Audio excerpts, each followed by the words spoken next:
Okay, now we're talking, guys. All-time highs on the S&P and the Nasdaq on a Friday. Happy Friday, by the way. Cheers. I appreciate you all for tuning in. What a better way to wrap up the week, right? All-time highs on the Qs at 676, and SPY hit, let's see, I think 725.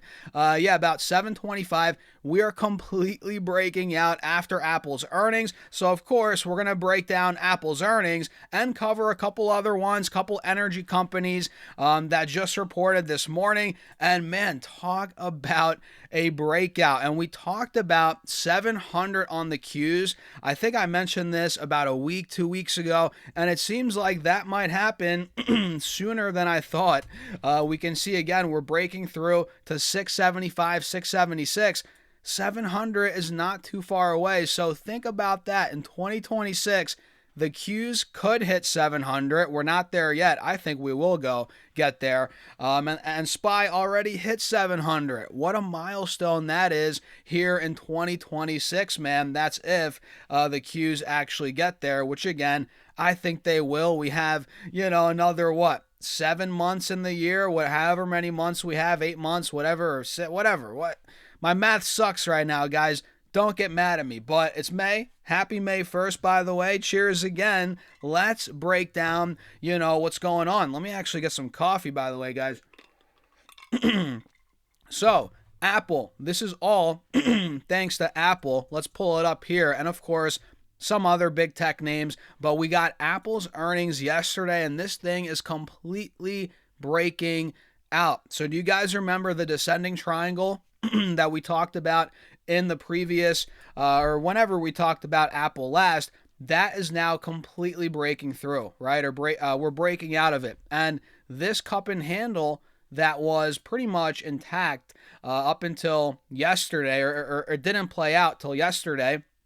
That's obviously playing out now. We can see the cup, the handle. So pretty much the bears were in charge for a little bit, and now that's completely out the window on the stock, as again Apple is ripping. So let me pull up this page right here. Give me a second, guys. And by the way, hit the like button, make sure to subscribe. I appreciate all of you for tuning in as always, and we're on the road to 100K subs on YouTube, 100K subs as well on Facebook, or followers, which I never thought this would happen, but it looks like we're going to hit 100K followers on Facebook sooner than we will on YouTube, which is awesome. I mean, Facebook's been growing like crazy. I appreciate all of you guys over on Facebook.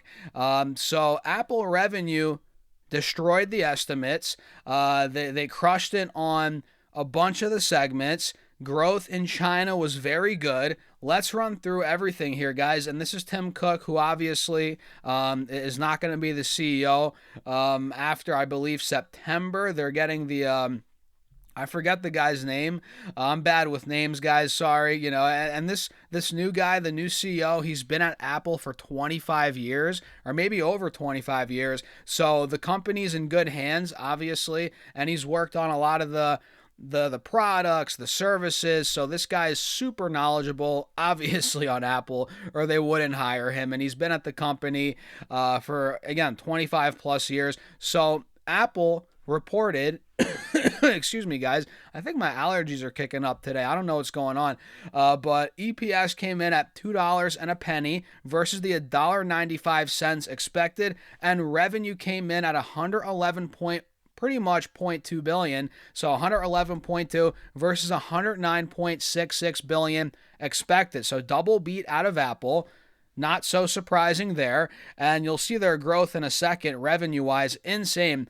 iPhone revenue missed a little bit, but obviously the market is overlooking it. 56.99 billion versus 57.21 billion. And of course, iPhone revenue looks good year over year. Mac revenue beat on the flip side, 8.4 versus 8.02 billion. iPad revenue came in strong as well, 6.91 versus 6.66 billion. On wearables and wearables, home and accessories revenue came in at 7.9 versus 7.7 billion expected. And services, all eyes are always on services. Guys, talk about growth in this segment over the years.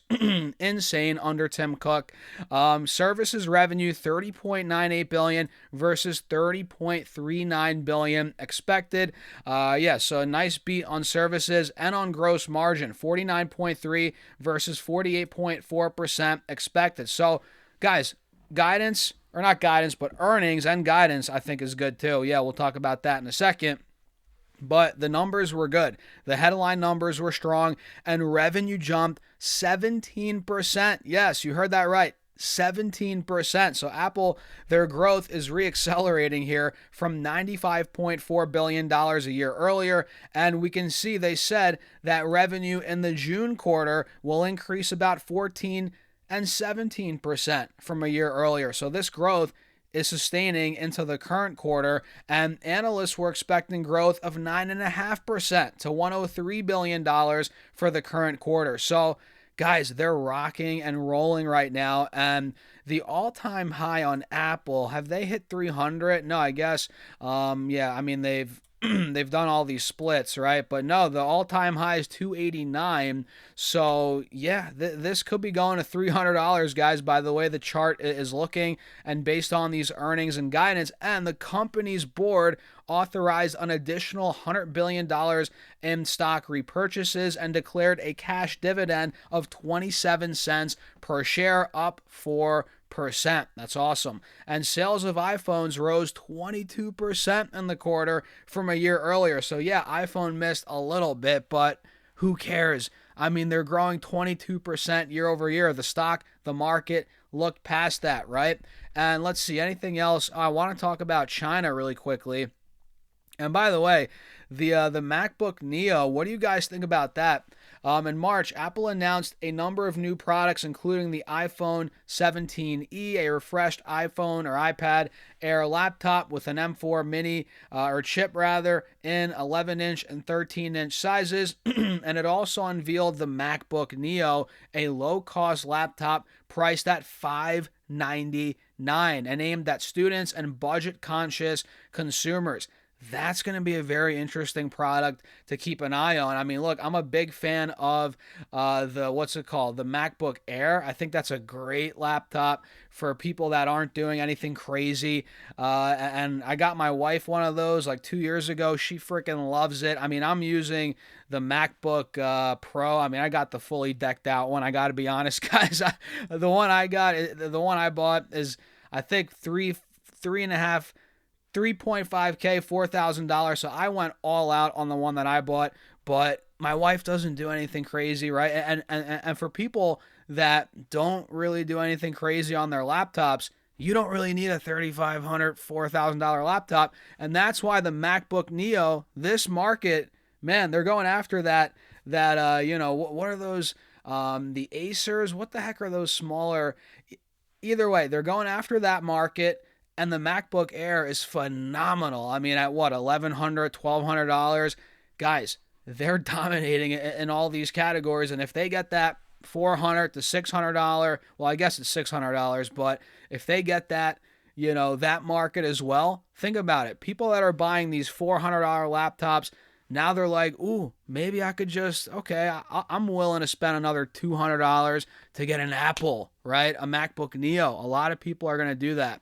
So that's going to be interesting to see. Heck, I might even get one just for the heck of it, right? Just to test it out. Maybe.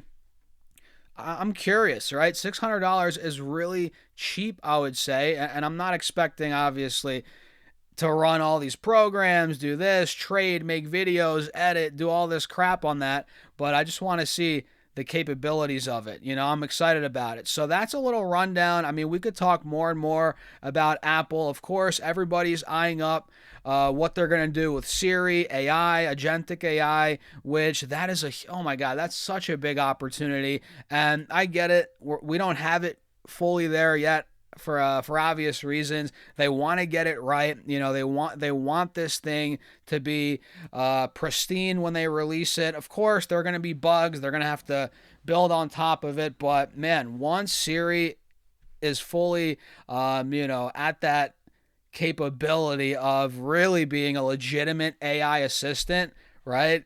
Dude, that is a game changer for Apple, and that's going to be good for their stock. And it's getting a little excited about that too, in my opinion. The stock's starting to get excited. So, what do you guys think? Apple's looking great.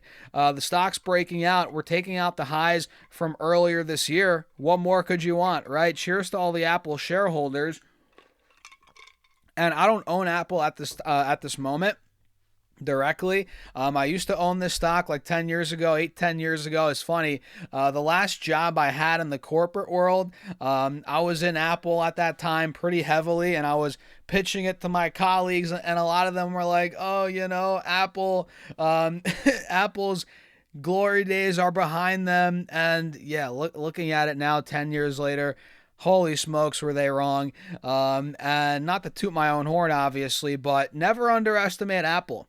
Never underestimate Apple, and what they can do. I mean, this stock is unbelievable, and I don't own it anymore. I used to own it. I sold out of it slowly, bought other stocks, whatever. But yeah, it's a beast company, and they prove that again here. They prove it time and time again. People forget, then they report earnings, and people remember, like, oh, Apple is Apple, right? So CVX reported earnings as well. Let's see here, guys. Chevron did adjusted EPS of $1.41. That beat the 95 cents expected on sales of 48.6 versus the 52 billion. So they missed on sales, and the stock's down about 1.6. And look, we got a clear-cut rejection at this 180 moving average. I'm not loving that. I'm not loving that on these charts.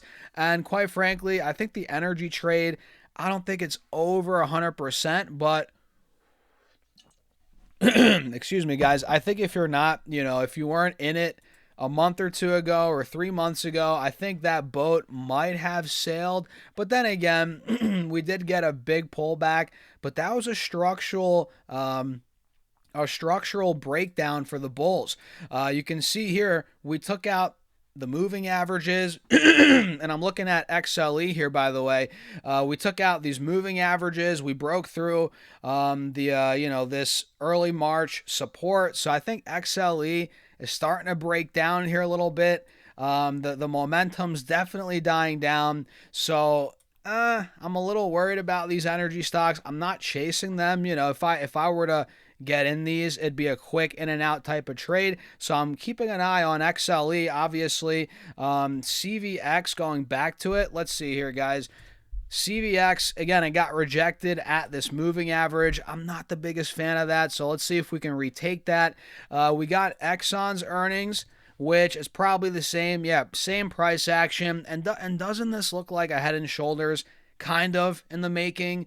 I mean, Exxon really does. You guys see it here. The left shoulder, the head, the right shoulder. I mean, this is a clean cut Head and Shoulders on Exxon. Let me see if that's on XLE too. Yeah, I mean, it's clear. You guys see it here, man. A little worrisome, a little worrisome. I'm not chasing these just based on the charts. It's a bit worrisome here, but hey, if we break through, let's say 60 on XLE again, this could take off, right? If we take out the neckline of this Head and Shoulders, mid 60s could be coming. But yeah, I'm not too excited yet. And let's see, I think, did I even read Exxon's earnings? At this point, is it really a big deal? I mean, do we really care a lot about these energy stocks? I don't know. I'm not the biggest energy fan, I'll be honest. Sure, I'm in XLE, a little bit here and there, but I don't know, man. Adjusted EPS, $1.16 versus the $1.15 expected on sales of 85.13 versus 82.18 billion. So double beat out of Exxon. But again, the Head and Shoulders, we got to get through there. We got to get out of there. So what do you guys think about these energy stocks? Are you chasing them here? Are you waiting for that Head and Shoulders to break through? Or are you selling, getting out of these, moving into tech? Because the reality is, man, I think the transition, the rotation has been made. I mean, look, energy stocks got destroyed the last month and a half. I mean, not even month and a half, more, about a month and a little bit. XLE, or let's pull up XLE, or screw it. Let's look at Exxon. Forget it. We're here already. So Exxon hit 177. Now it got all the way down to it got down to 145. It dropped 17%. And do you want to know what the Qs did during that time? Look at this. Look at this. So everybody, not everybody, but a lot of people rotated out of tech. People are holding, or out of oil, energy. A lot of people are holding the energy bags, and they're crying on the sidelines watching the Qs run away. I mean, the time to have bought into the Qs was a month ago. I mean, we were making videos, was I not, saying Nvidia at 160, Micron 320, Qs at 575.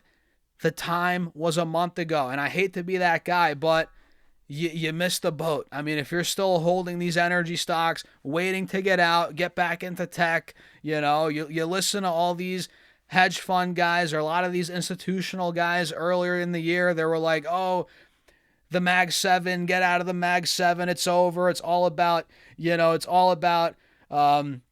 consumer staples. It's all about these non-AI stocks, right? I mean, weren't these guys saying, get out of the Mag 7, freaking out about them 2 months ago? Yeah, if you listen to them, you'd be holding these energy stocks, which are still doing well. I'm not dogging on them, or some of these consumer staple stocks. They're still doing well, but you would have missed this whole rally. Look at this thing, man. Look at this. So you gotta really, you gotta, when you see these tech stocks fall, man, and you're hearing all this crap about them, that's the time to get in, really. That's the reality. So, and at this point, there's still, value there, but a lot of it, it's not nearly as great as it was a couple weeks ago. So we'll leave it at that. Guys. Let me know your thoughts in the comments, and join the Patreon if you're interested in my portfolio and my portfolio updates. I need some water, man. I need some tea. The allergies are coming. But if you're interested in that, seeing all the stocks I'm buying, trading, investing in, my options selling, it's all on Patreon. Link down below, pinned in the comments as well, or go to stocksurfest.com/Patreon. And with that being said, cheers. I'll see you all in the next video.